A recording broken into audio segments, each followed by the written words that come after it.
A 13-year-old Grand Junction boy was bullied for his appearance. The mistreatment escalated to physical harm, eventually causing the boy to have suicidal thoughts. KRX5 reporter Star Harvey joins us live in the studio, and she has more with a special report. Star? That's right, Katrin and Logan. Malachi 11 was mocked by bullies for his weight and ethnicity. I spoke with Malachi's family, who says they were able to find a solution for their son, and shares Malachi's story in the hopes that it saves another kid from going through what he did. It's hard. It's hard to know that your child doesn't want to live anymore.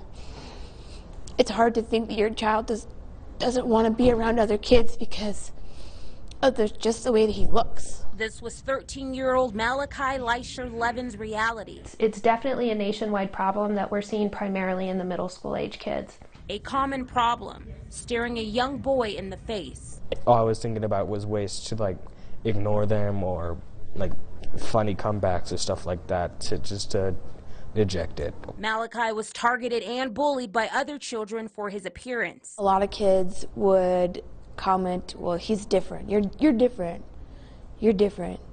And he wouldn't understand what they were referring to, and they would say, oh, you can't see it, your skin's just different. Making it difficult to embrace his differences. Having my hair in an afro, that's why I like keeping my hair short nowadays, because of the bullying. Words escalating to physical harm. At one point, it made me feel like I wanted to kill myself. In response, Malachi became anxious about school and his grades dropped. She noticed there were some issues with him being sensitive and kids picking up on that, and what I was doing to manage it. Even after talking with his parents, he still felt defeated. I even went home crying a lot of the time. I just ignored my parents and just got into a lot of trouble. Malachi's mother, Kate, says he had a hard time expressing his feelings. And instead of being able to just speak about what it was and work things out, he would push or hit kids, and then that would get him negative reputation with the teachers. Kate says things always seem to circle back to her son. Even if it was just shoving a chair,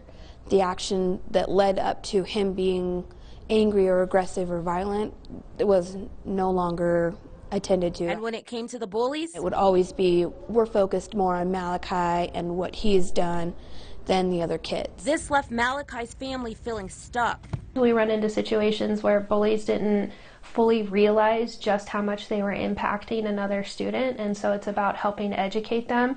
Kate says her family turned to virtual school as a lifeline. Whatever might be a struggle for a child or a family in more of a traditional setting, we can help take that away to allow for the learning to occur. Because the bottom line is every child should have the opportunity to learn, and in a positive manner. In Malachi's case, leaving the traditional school setting has improved his attitude towards life. I can have the strength to choose my own paths, and what I do does have meaning. And his performance in the classroom. Now he's an AB student, but he's doing really, really good in school. It's easier for us to get him to focus on school and to get his grades where they need to be. Malachi also attends therapy to help with the abuse he suffered. It's helped me manage my anger, my depression, every negative emotion I've had. But the problems need to be addressed at the source. And helping our kids understand that repeated action can be really hurtful and detrimental to kids. And on the flip side of being the victim, learning to speak up for yourself and advocate for yourself, because that's a skill that if we learn early is going to help us throughout life. And understanding when you need help. It's okay to not be okay. You have to reach out and get help. Malachi is currently studying at Colorado Preparatory Academy, where he is excelling in his classes and is set to graduate from the 8th grade later this month. He shared with me that being bullied is a thing of his past, and he looks towards the future and making new friends. First on the Western Slope and live in the studio, I'm Star Harvey for KREX 5 News. Star, thank you very much. Definitely wishing Malachi the best there. Yeah.